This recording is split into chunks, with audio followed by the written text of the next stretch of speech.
English easy தான்.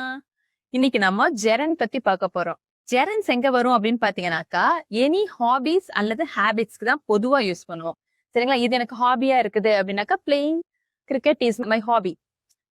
Collecting stamps is my hobby.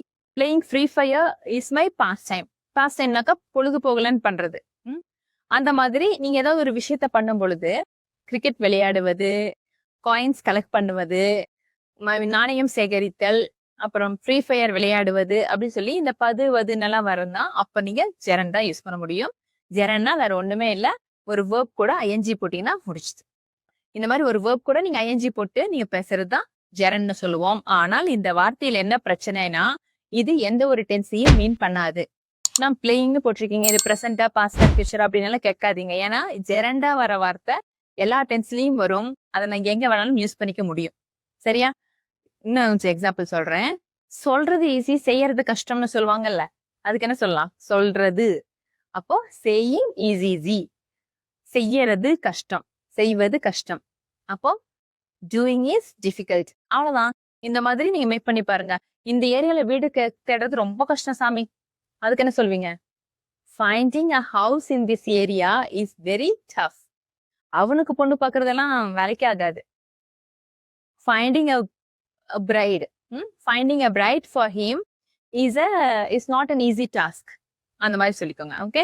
So ஒரு விஷயத்த சொல்லும் பொழுது அது கூட இந்த மாதிரி தேடுவது, தேடுதல் அப்படிங்கிற மாதிரி வந்துச்சுனாக்கா நீங்க ஜெரண்டா யூஸ் பண்ணிக்கோங்க. எந்த வார்த்தை சொல்றீங்களோ, தேடுவதுங்கிற வார்த்தை நான் சொன்னேன். அப்ப தேடுறதுக்கு என்ன? ஃபைண்ட். அப்போ தல் அல்லது வதுன்னு வருது இல்ல, அதுக்கு என்ன சொல்லணும் இங்கிலீஷ்ல? ஐஎன்ஜி. அவ்வளவுதான். ரெண்டையும் சேர்த்து ஃபைண்டிங்னு சொல்லிடணும். அவ்வளவுதான். சரியா? சரி, இதெல்லாம் பாருங்க. இது போக நம்ம இன்னும் பார்க்கலாம். தமிழ்ல தொழில் பெயர்னு ஒண்ணு இருக்கு இல்லையா, அததான் இங்கிலீஷ்ல நம்ம ஜெரண்ட்னு சொல்லுவோம். தமிழ்ல தொழில் பெயர்னா பார்ப்பது, பார்த்தல், வருவது, வருதல், அந்த மாதிரியான சொல்லுவோம் இல்லையா. பது இல்லாட்டி தல் போட்டு முடிக்கிறது, அந்த மாதிரி யூஸ் பண்ணுவோம். இப்போ நம்ம நிஜத்துல யூஸ் பண்றது எப்படி அப்படின்னு பாத்தீங்கன்னாக்கா, அங்க போறது எனக்கு ரொம்ப பிடிக்கும், இங்க நீ வர்றது எனக்கு சுத்தமா பிடிக்கல. அப்ப அந்த மாதிரி இடத்துல எல்லாம் பது தல் எல்லாம் சொல்லும். பியூர் தமிழ்ல தல் வரும், நம்ம ஸ்போக்கன் தமிழ்ல எல்லாம் நம்ம பதுங்கிற மாதிரி அந்த மாதிரியோட முடிச்சுக்குவோம். சோ அதுதான் இங்கிலீஷ்ல நம்ம என்ன சொல்லுவோம்? ஜெரண்ட்னு இங்கிலீஷ்ல சொல்றோம். சரியா? சோ இங்க என்ன பண்ணுவோம் அப்படின்னு பாத்தீங்கன்னாக்கா, ஏதாவது ஒரு வேர்ப் எடுத்துக்கோங்க. அந்த வேர்ப் கூட நம்ம ஐஎன்ஜி போட்டணும். இந்த ஐஎன்ஜி போடுறது வந்து கண்டினியூஸ் டென்ஸ்லயும் போடுவோம். I am coming with you, you are வாட்சிங் மொபைல், அந்த மாதிரி எல்லாம் சொல்றோம் இல்லைங்களா. அங்கெல்லாம் பாத்தீங்கன்னாக்கா அது கண்டினியூஸ் டென்ஸோடது. ஆனா இந்த ஐஎன்ஜி வந்து டென்ஸ் சம்பந்தப்பட்டதே கிடையாது. இது ஒரு வேர்பல் நவுன் அப்படின்னு சொல்லுவோம். ஆனா இங்க யூஸ் பண்ற ஐஎன்ஜி ஒரு ஜெரண்ட். அப்போ வந்து நம்ம ஒரு பேசும் பொழுது, எனக்கு டென்னிஸ் விளையாடுறது ரொம்ப பிடிக்கும் அப்படின்னு சொல்றேன்னு வச்சுக்கோங்களேன். லைக் வச்சு சொல்றது ஈஸி, அதனால நான் உங்களுக்கு இன்னைக்கு அந்த எக்ஸாம்பிள்லயே சொல்றேன். I like playing tennis, I like cooking new dishes, I like washing vessels.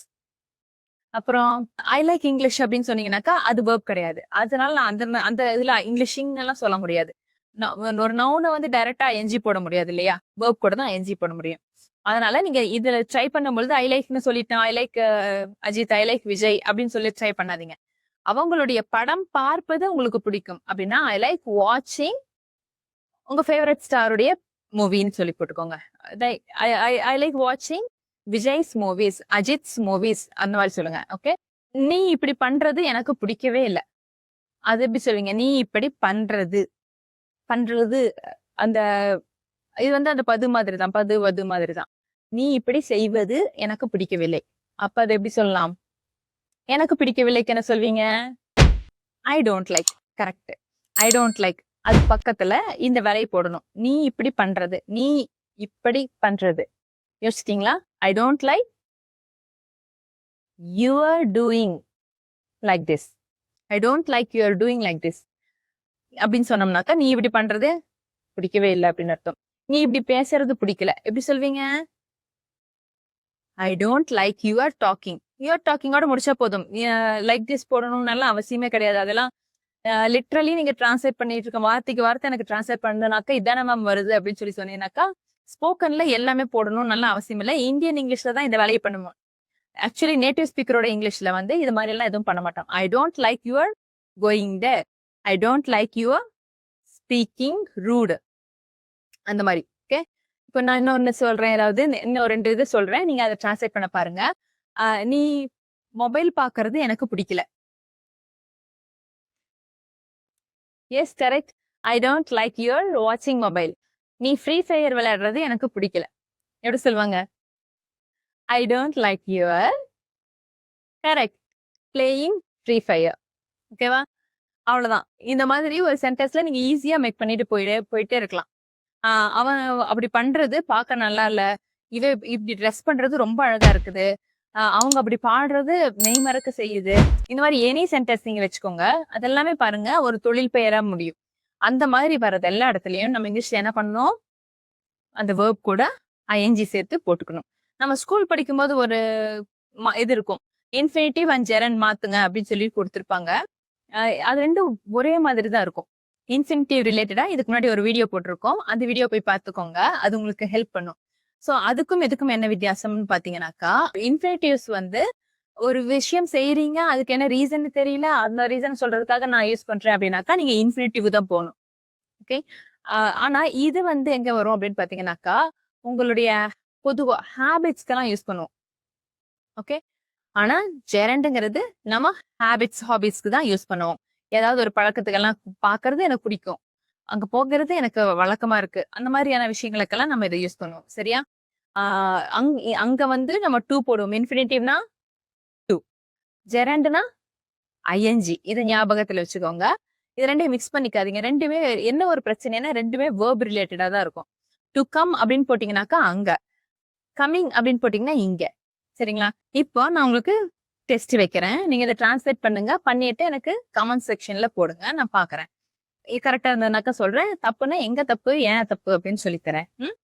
Okay. நகம் கடிக்கிறது அவளுடைய வழக்கம். அவளுக்கு பழக்கமா இருக்கு. 2வது, வெங்காயம் வெட்டுறது எனக்கு பிடிக்கவே பிடிக்காத ஒரு டாஸ்க். இந்த மாதிரி பேசுறது உனக்கு எந்த விதத்திலயும் ஹெல்ப் பண்ணாது. மேபி இது கொஞ்சம் டஃபா இருக்கும்னு நினைக்கிறேன். பட் கொஞ்சம் சேலஞ்ச் வேணுங்கிறவங்க இதை டிரான்ஸ்லேட் பண்ணி போட்டு பார்ப்போம். ஓகே. சோ இது 3யும் நீங்க ட்ரை பண்ணி பாருங்க. இதெல்லாம் உங்களுக்கு கரெக்டா வருதுனாக்கா உங்களுக்கு ஜெரண்ட் புரிஞ்சிருச்சுன்னு அர்த்தம். இதெல்லாம் பண்ணி நீங்க இங்கிலீஷ்ல பேசினா இங்கிலீஷ் ஈஸி தான். Thank you.